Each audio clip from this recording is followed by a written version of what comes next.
Now before we move on to the video of the day, just to let you know कि हमारा batch 2 for Political Science and International Relations optional for 2021 जो है launch हो चुका है। आपके पास दो जो है ऑप्शंस है of with evaluation course as well as without evaluation course. दोनों ही कोर्सेज के अंदर जो है डिटेल्ड कंटेंट क्लासेस प्रोवाइड की जाएंगी अलोंग विद डेमो लेक्चर्स जो कि ऑलरेडी अवेलेबल हैं। साथ ही में इसमें डिटेल्ड पीडीएफ्स भी होंगी, मेंटरशिप प्रोवाइड की जाएगी as well as doubt clearance on Telegram group as well as dashboard. हमारे डैशबोर्ड पे जो है आप जाके अपने डाउट्स लिस्ट आउट कर सकते हैं and they will be resolved. साथ ही में टेलीग्राम ग्रुप भी फॉर इंफॉर्मेशन पर्पसेस जो है वो अवेलेबल होगा जहां पे आप इंक्लूड कर दिए जाएंगे। साथ ही में answer writing, weekly answer writing होगी so that you can actually apply what you have learned, जहां पे model answers and video solutions दिए जाएंगे। They will also be sectional and full length tests जो कि दोनों ही कोर्सेज में अवेलेबल होंगे। अलोंग विद दैट आप पॉलिटिकल साइंस का ये जो ऑप्शनल कोर्स है आप हमारे प्री प्लस मेंस का जो बैच 2 है उसके साथ भी आप कॉम्बिनेशन में ले सकते हैं, एसए के साथ भी आप कॉम्बिनेशन में ले सकते हैं। तो बहुत ही कॉस्ट इफेक्टिव किफायती ये कॉम्बिनेशन कोर्सेज जो है अवेलेबल हैं। We also have an early bird discount running, तो आप जो है जाके इस डिस्काउंट को अवेल भी कर सकते हैं जहां पे डिस्काउंटेड प्राइस पे जो है अभी ये कोर्स मिल रहा है। 10th जुलाई ऑनवर्ड्स जो है आपके कंटेंट लेक्चर शुरू हो जाएंगे एंड 6 जुलाई ऑनवर्ड्स ओरिएंटेशन शुरू हो जाएगी। इसके बारे में और जानने के लिए you can visit target 2021 at sleepyclasses.com।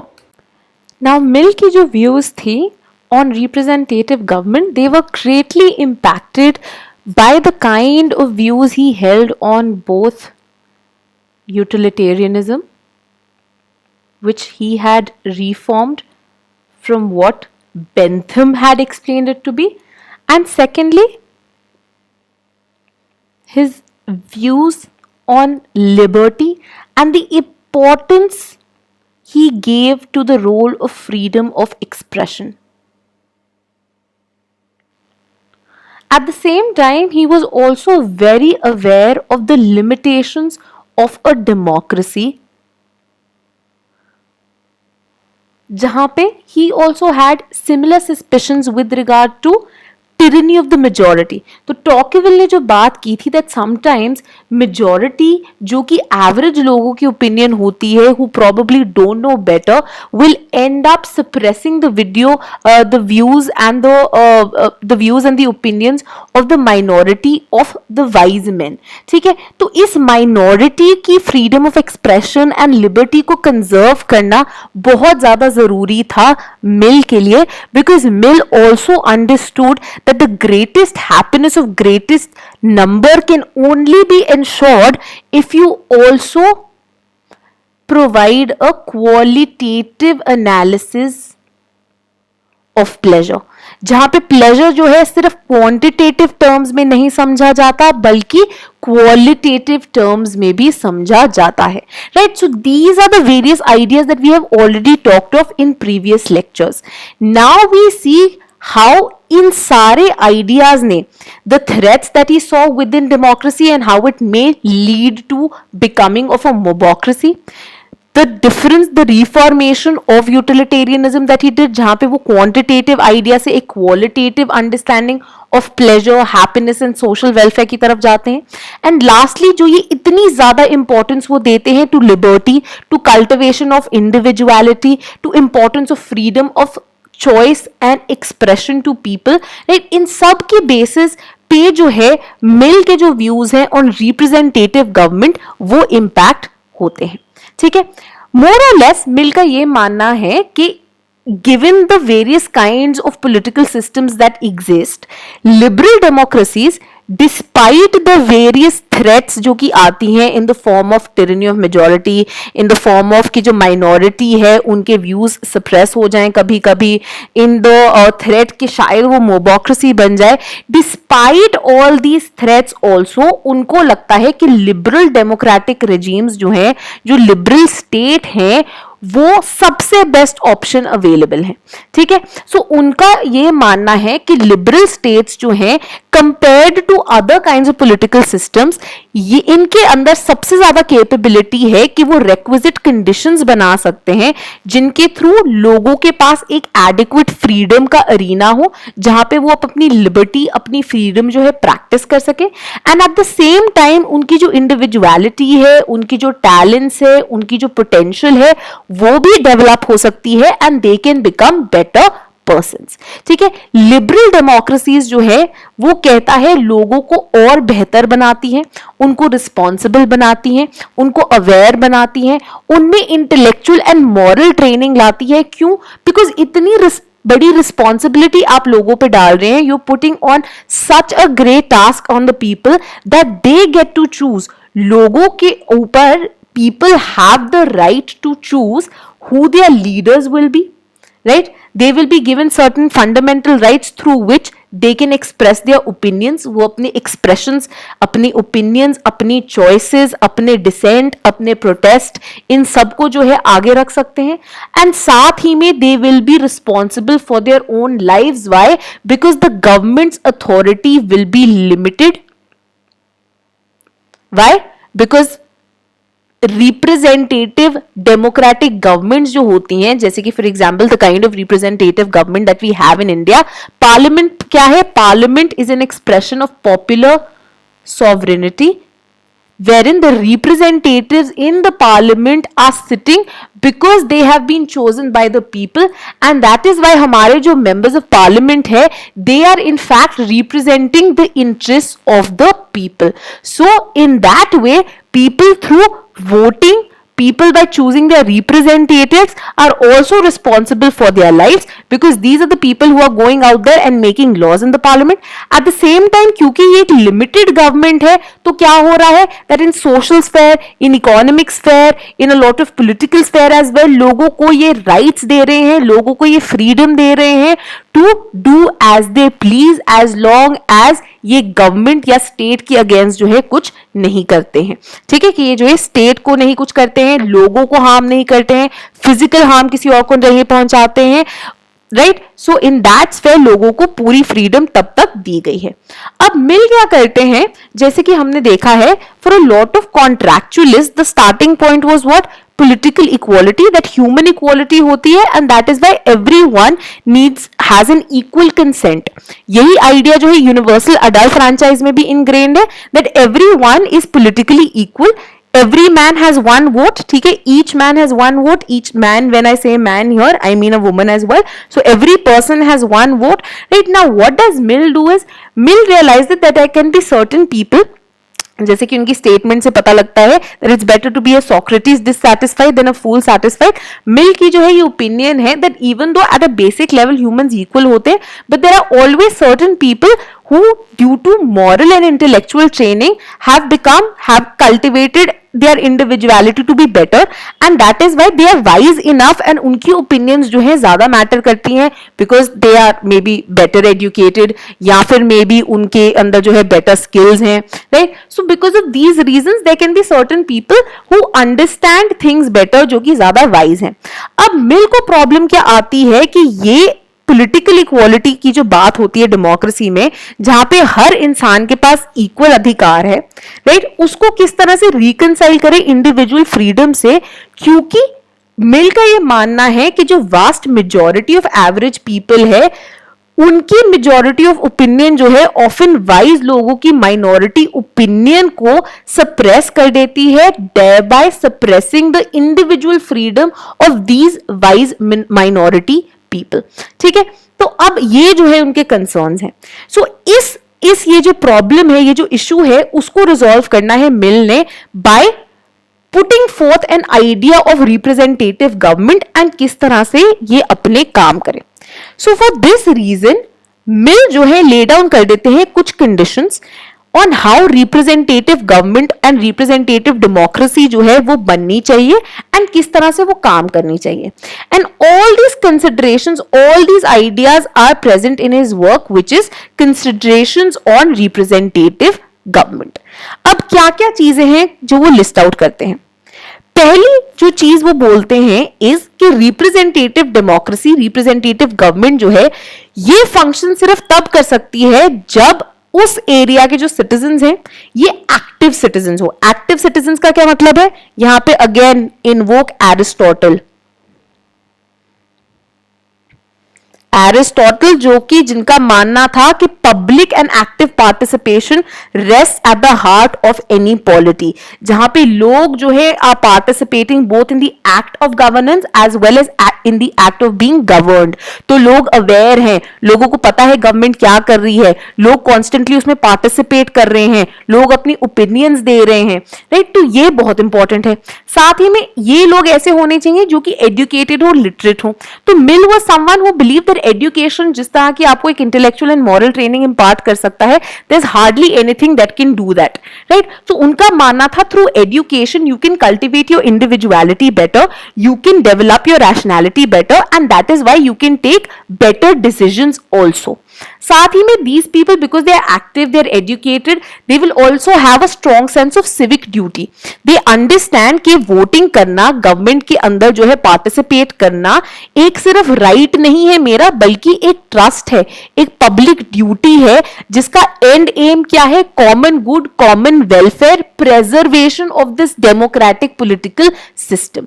And साथ ही में कल्चर ऑफ डेमोक्रेसी को परपेचुएट करना। कल्चर ऑफ डेमोक्रेसी क्या है, कल्चर ऑफ डेमोक्रेसी इज के लोगों के पास इतनी फ्रीडम हो कि वो अपने व्यूज जो है एक्सप्रेस कर सके, अपनी जिस तरह की वो लाइफ जो है जीना चाहते हैं वो जी पाए, लोगों के ऊपर जो है रोक टोक ना हो, अनड्यू इंटरफेरेंस ना हो। और ये तभी हो पाएगा जब इंस्टीट्यूशंस ऑफ डेमोक्रेसी जो है हेल्दी तरीके से फंक्शन कर रही होंगी, ठीक है। अगर इंस्टीट्यूशंस ऑफ डेमोक्रेसी में ही प्रॉब्लम हो जाएंगी तो democracy will end up crumbling. For example present day India के अंदर भी we often end up raising questions, right. तो for example election commission of India को लेके, जुडिशरी को लेके, राइट, पार्लियामेंट के अंदर जो डिबेट्स हो रही है पार्लियामेंट को लेके, पार्लियामेंट के अंदर जो डिफेक्शंस होती है उनके कारण we end up saying that are institutions of democracy really vibrant, are they actually healthy, right. क्योंकि जब तक ये इंस्टीट्यूशंस हेल्दी नहीं होंगी कल्चर ऑफ डेमोक्रेसी जो है प्रिजर्व नहीं हो पाएगा, ठीक है। तो इसी कारण जो है मिल का क्या मानना था कि सिर्फ कुछ काइंड ऑफ सिटीजन्स जो है वो सूटेबल होते हैं फॉर डेमोक्रेसी टू एग्जिस्ट। सिर्फ ऐसे लोगों के थ्रू जो है रिप्रेजेंटेटिव डेमोक्रेसी एग्जिस्ट कर सकती है।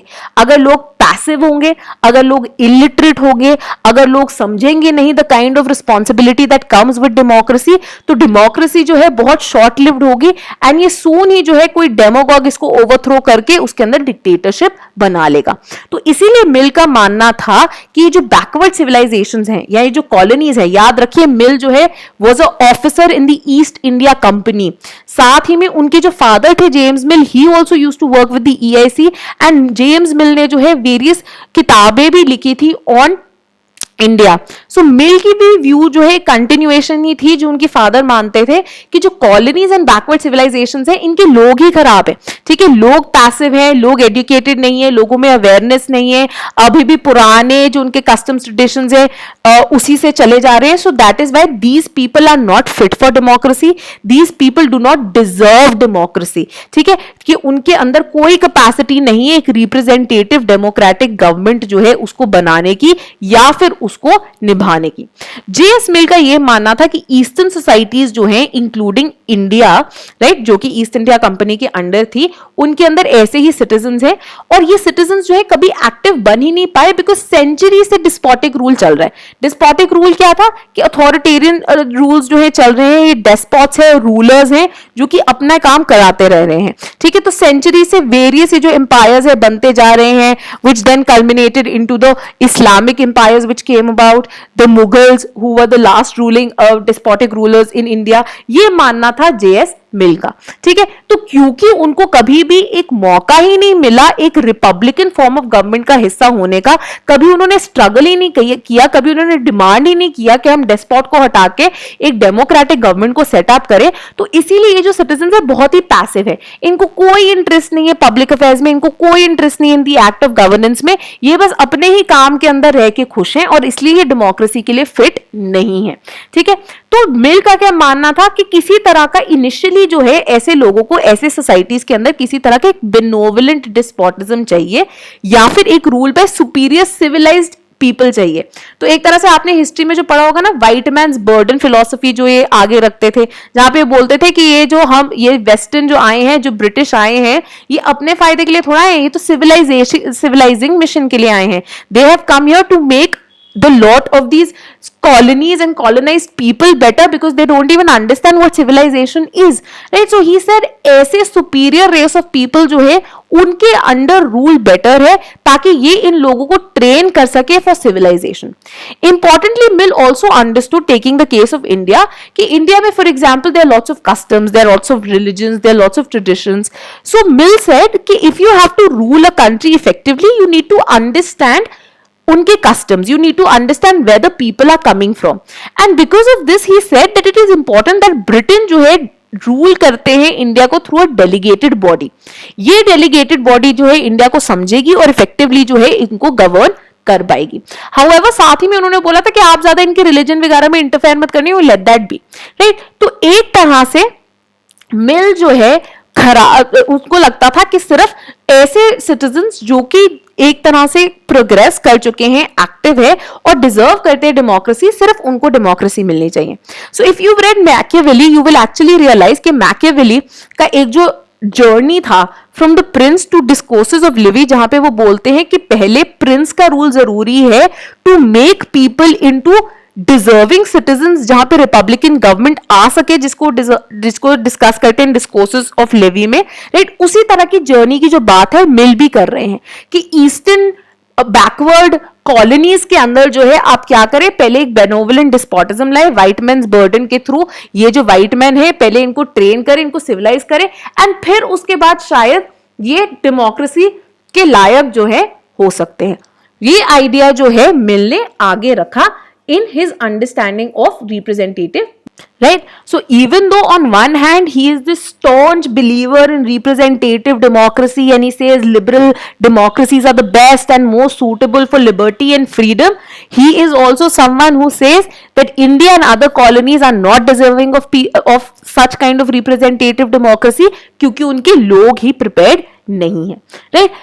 टॉकीविल की तरह ही मिल जो है was also wary of another thing जो कि डेमोक्रेसी के अंदर हो सकती थी, that was tyranny of majority. ठीक है, टिरनी ऑफ मेजॉरिटी से वो और भी उनको डर लगता था। बेसिकली हम ऑलरेडी भी डिस्कस कर चुके हैं, उनका क्या कहना था कि एक लिबरल डेमोक्रेसी के अंदर क्योंकि हर किसी के पास इक्वल पावर होती है, हर सिटीजन के पास इक्वल पावर होती है, तो ऑफन जो मेजॉरिटी का व्यू है, विच आर ऑफन मोस्टली जो है ये एवरेज लोग होते हैं जिनके पास शायद उतना इंटेलेक्ट, उतना एक्सपीरियंस नहीं होता, they end up suppressing the views of minority which is not correct for individual freedom. ठीक है, तो एक तरह से ये भी जो है उनको एक बहुत बड़ा इशू लगता था when it came to liberal democracies and they are working। तो हमको अभी पता चल रहा है that even while saying that democracy is the best possible option available, वो साथ ही साथ में इतने ज्यादा जो फ्लॉज है डेमोक्रेसी के उसको भी पॉइंट आउट करते जा रहे हैं। ठीक है, तो आप एक तरह से इमेजिन कर सकते हैं जैसे कि एरिस्टोटल का भी एक ये मानना था कि देखिए बेस्ट पॉसिबल सोल्यूशन तो क्या है, पॉलिटी ही है, उसी तरह से बेस्ट पॉसिबल सोल्यूशन फॉर मिल क्या है, डेमोक्रेसी है, but at the same time he is also wary of certain problems that persist within the democracy, so that is why often he is regarded as a reluctant democrat, क्योंकि वो continuously जो है जो problems है within the democracy उसको भी point out करी जा रहे हैं, and क्योंकि उनके पास कोई और system नहीं है जिसको वो adopt कर पाए, इसीलिए जो है वो डेमोक्रेसी के अंदर ही कुछ ट्वीक्स करते हैं। ठीक है, वो कुछ जो है ऐसे मैकेनिज्म्स लेके आना चाहते हैं जिनके थ्रू ये जो इश्यूज हैं ये रिजॉल्व हो पाए। पहला तो उन्होंने बोल दिया कि अगर आप पैसिव सिटीजन्स हैं तो आप डिजर्व ही नहीं करते। अब ये जो टिरनी ऑफ मेजॉरिटी का इशू है, ये जो न्यूमेरिकल मेजॉरिटी है एंड ये जो एडुकेटेड वाइज एलीट माइनॉरिटी है उसको सप्रेस कर सकती है, उसको हम कैसे बैलेंस आउट करें। मिल कहते हैं आप प्लूरल या वेटेड वोटिंग ले आइए।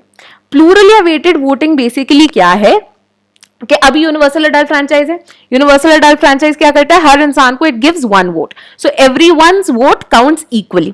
What happens in plural voting is that he gives जो इंटेलेक्चुअल एलीट्स है, so maybe people who have a degree, people who come from better backgrounds, people that he believes are wiser than the average lot of people, what will he do is he will give these elites more than one vote. So if the average man, जो अगर normal man है, if he is getting one vote, ये जो intellectual elites है इनको ये 5 vote दे देंगे. क्यों? क्योंकि उनको लगता है कि these elites know much better than the majority, but क्योंकि मेजोरिटी की न्यूमेरिकल स्ट्रेंथ ज्यादा है इसलिए ये इनको ओवर पावर कर देती है. So for the sake of common good which the elites understand much better, it is important कि प्लूरल वोटिंग हो, ताकि ये जो इंटेलेक्चुअल एलीट्स है ये अपनी विजडम, अपनी नॉलेज, अपनी जो इनकी बेटर एक इंटेलेक्ट है इसको ये इफेक्टिवली दिखा पाए, दर्शा पाए और ये गवर्नमेंट में भी रिफ्लेक्ट हो. ठीक है, तो एक तरह से ये जो एलिटिस्ट टेंडेंसी है कि डेमोक्रेसी के अंदर भी एक किसी तरह से वो एक एरिस्टोक्रेटिक एलिमेंट को फिक्स करने की कोशिश कर देता है, this has also been criticized a lot, right. इसी कारण जो है जेएस मिल बहुत ही बड़े एडमायरर थे of the upper house of the British parliament which is the House of Lords. क्यों? क्योंकि उनका मानना होता था ये जो हाउस ऑफ लॉर्ड्स हैं, पीपल ऑफ ग्रेट प्रॉपर्टी, लोग जो कि बहुत ही अच्छी यूनिवर्सिटीज में गए हैं, ठीक है, इन लोगों को बेटर इंटेलेक्ट है, इन लोगों के पास बेटर जो है एक नॉलेज है, और एक तरह से एक रिस्ट्रेनिंग हैंड है ऑन हाउस ऑफ कॉमन्स, जहां पे लेजिस्लेटर्स जो हैं, जो मेजॉरिटी लोग हैं वो उनको चुन के भेज रहे हैं, तो वो तो पॉपुलिस्ट एलिमेंट पे काम कर रहे हैं, बट हाउस ऑफ लॉर्ड्स जो है is a more wise chamber, it's a wiser chamber. यही आइडिया जो है इनफैक्ट इंडिया में भी अप्लाई हुआ था जब उन्होंने राज्यसभा अपर हाउस बनाया था, जहां पे उनका यह मानना था कि राज्यसभा इसके अंदर जो नॉमिनेशन के थ्रू कुछ एक्सपर्ट्स को भी वो लेके आते हैं, राइट. राज्यसभा को overall as a more wise, as a senior house समझा गया था, जो कि लोकसभा की पॉपुलिस्ट टेंडेंसीज को थोड़ा सा ज्यादा जो है एज आउट करने की कोशिश करेगा. ठीक है, अब ये एक उन्होंने जो है मैकेनिज्म दे दिया. नेक्स्ट मैकेनिज्म वो देते हैं in the form of proportional representation. अब प्रोपोर्शनल रिप्रेजेंटेशन के न्यूमरस टाइप्स हैं. इनफैक्ट हम देखते हैं कि किस तरह से प्रोपोर्शनल रिप्रेजेंटेशन जो है आपकी प्रोपोर्शनल रिप्रेजेंटेशन के ही एक सिस्टम के थ्रू प्रेसिडेंट भी इलेक्ट किए जाते हैं इंडिया में, right. So there are various methods of proportional representation. Mill जो एक ऐसा सिस्टम इमेजिन करते हैं जहां पे कैंडिडेट्स जिनको मेजॉरिटी ऑफ वोट्स भी नहीं मिल रहे उनको भी जो है हिस्सा मिल पाए. अब इसको आप समझ लीजिए, इंडिया में क्या होता है, first pass the post system practice होता है. First pass the post system in single member districts, जिसको ये कहते हैं winner takes all system.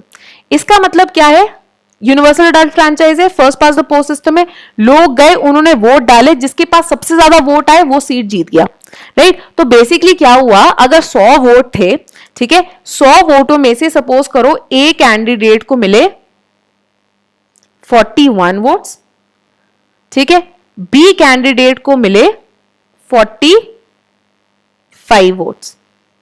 Difference बहुत कम है.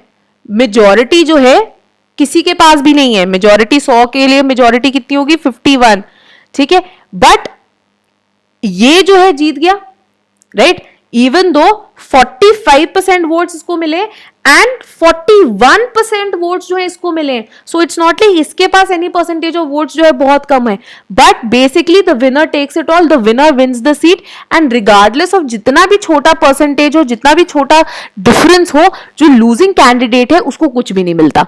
अब इसके कारण क्या होता है, इसके कारण जो इंटेलेक्चुअल माइनॉरिटीज है दे एंड अप सफरिंग, ये मिल का मानना होता है. तो मिल क्या बोलते हैं, आप एक प्रोपोर्शनल रिप्रेजेंटेशन जैसा सिस्टम जो है वो लेके आइए, जहां पे फॉर एग्जाम्पल इजराइल जैसी जगहों पे ना प्रोपोर्शनल रिप्रेजेंटेशन जो है ये प्रैक्टिस होता है. तो आप क्या करोगे कि बेसिकली एक आपने पार्टीज को वोट डाल दी, एंड देन पार्टीज क्या करेंगी, पार्टीज चूज करेंगी ऐसे लोगों को जो कि इंटेलेक्चुअली बेटर है, ताकि उनको भी उतने प्रोपोर्शन ऑफ सीट्स जो है वो मिल पाए. तो प्रोपोर्शनल रिप्रेजेंटेशन के थ्रू वो होप कर रहे थे कि जो इंटेलेक्चुअल माइनॉरिटीज है, जो ज्यादा वाइज लॉट है, उनको भी सीट्स मिल पाए rather than just populist leaders. अब एक और चीज जो कि बहुत ही ज्यादा डिफरेंट है जेएस मिल में is the fact that he favours open ballot instead of secret ballot. अब ये क्यों है, हमने in the beginning of this representative government का मॉड्यूल ही we realise that J S Mill जो है क्या कहते हैं, दैट जो वोटिंग है, जो फ्रैंचाइज है, it's not merely a right but it is also public duty. It is a matter of trust, because at the end of the day who you won't for will govern the country and that is a matter of एक common good, ठीक है, पूरी society के लिए वो matter करता है। और इसीलिए उनका मानना है कि ओपन बैलेट के थ्रू लोगों के ऊपर अकाउंटेबिलिटी एंड रिस्पॉन्सिबिलिटी फिक्स हो पाएगी। People will be made responsible for their choices so that they know, कोई झूठ ना बोले कि हाँ हाँ हाँ मैं तो इनके लिए वोट कर रहा हूं, बट एक्चुअल में अपनी बायस्ड ओपिनियन के बेसिस पे वो किसी और के लिए वोट कर रहे हो। तो जो सीक्रेट बैलेट का लॉजिक हम आज लगाते हैं कि लोग जो है अपनी फ्रीली ओपिनियन को जो है व्यक्त कर पाए, जेएस मिल क्या बोलते हैं that in fact the people will be able to keep an eye on everyone that is voting so that people will be responsible for the choices that they make, the voters will be responsible for the choices that they make, and इसके through ensure हो सकता है that अपने rational के accordingly जो है लोग vote डालें, ना कि on the basis of certain biases और प्रेजुडिसेस। ठीक है, साथ ही में मिल जो है कुछ डिस्क्वालिफिकेशंस जो है आगे रख देते हैं कि कुछ तरह के जो डिपेंडेंट्स है वो डिस्क्वालीफाई हो जाएंगे। तीन मेन कैटेगरीज ऑफ डिपेंडेंस की वो बात करते हैं। वो बोलते हैं ऐसे लोग जो है ना उनको वोटिंग की राइट्स नहीं मिलने चाहिए। कौन है ये लोग? वो बोलते हैं पहले तो ऐसे लोग जो कि लोकल टैक्सेस नहीं पे करते।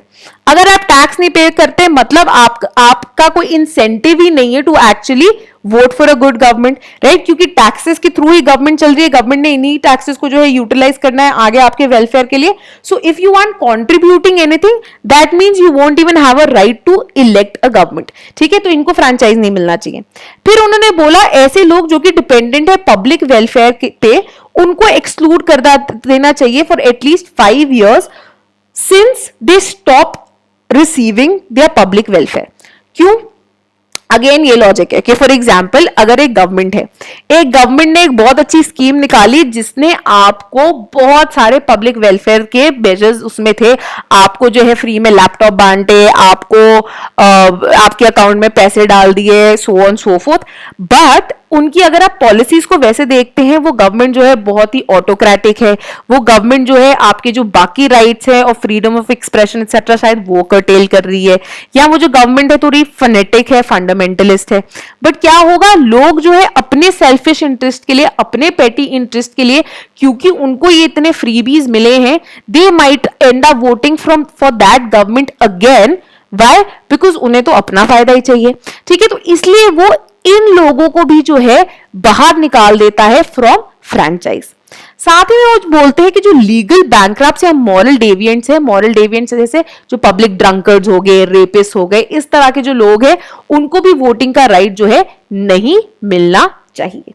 ठीक है, हाउएवर एक जगह जहां पे वो बहुत पॉजिटिव है is suffrage for women.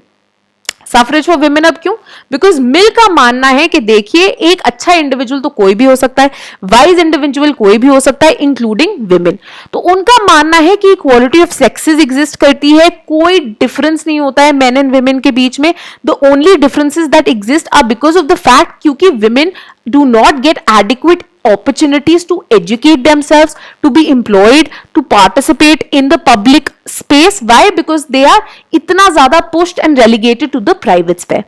And that is why Mill was a champion of equal voting rights. In fact, जब वो member of parliament भी बनते हैं 1865 में, वो इनफैक्ट चैंपियन करते हैं एंड पेटिशन करते हैं 2 बार, जहां पे वो बोलते हैं कि औरतों को जो है वोटिंग राइट्स मिलने चाहिए और पॉलिटिकल राइट्स मिलने चाहिए जिस तरह से बाकी आदमियों को मिलते हैं इन ब्रिटेन। ठीक है, now even though this was a positive thing, हमने बाकी सब चीजों के अंदर देखा कि कितनी ज्यादा रिलक्टेंस थी और कितना ज्यादा जो है मिल क्या करते हैं, मिल बहुत सारी कंडीशंस इंपोज कर देते हैं on the working of representative democracy, wherein he ends up giving an upper hand to elites by either eliminating people or giving them plural voting और इंश्योरिंग प्रोपोर्शनल रिप्रेजेंटेशन। तो एक तरह से लोगों पे, एवरेज कॉमन मैन पे उनका जो है बिल्कुल फेथ नहीं है। ठीक है, फेथ नहीं है और इसलिए वो रिप्रेजेंटेटिव डेमोक्रेसी के अंदर भी एक तरह की ओलिगार्की को मेंटेन करते हैं। Why? By putting in and pushing in elites जो कि उनको लगता है ये इंटेलेक्चुअली सुपीरियर है। द आइडिया कि ऐसे पार्लियामेंट में कि लेजिस्लेटिव एलीट होना चाहिए एक वायलेशन है of the basic principles of democracy, which is what that every person is equal, every person has an equal say in the working of the government, every person has an equal right to choose a representative and every person जो है has a right to be a part of the government and to participate in the act of governing. ठीक है, एक तरह से ये जो मिल है ये कहते हैं, ये माना जाता है कि Aristotle, you might remember Aristotle ने क्या कहा था अपनी पॉलिटी के अंदर, उन्होंने जो मिडिल क्लास है उसको एक बहुत इंपॉर्टेंट रोल दिया था प्ले करने को, जहां पे उनका मानना था कि मिडिल क्लास जो है is the golden mean, it is the perfect balance between of intellect, it is the perfect balance of neither are they too rich, neither are they too poor.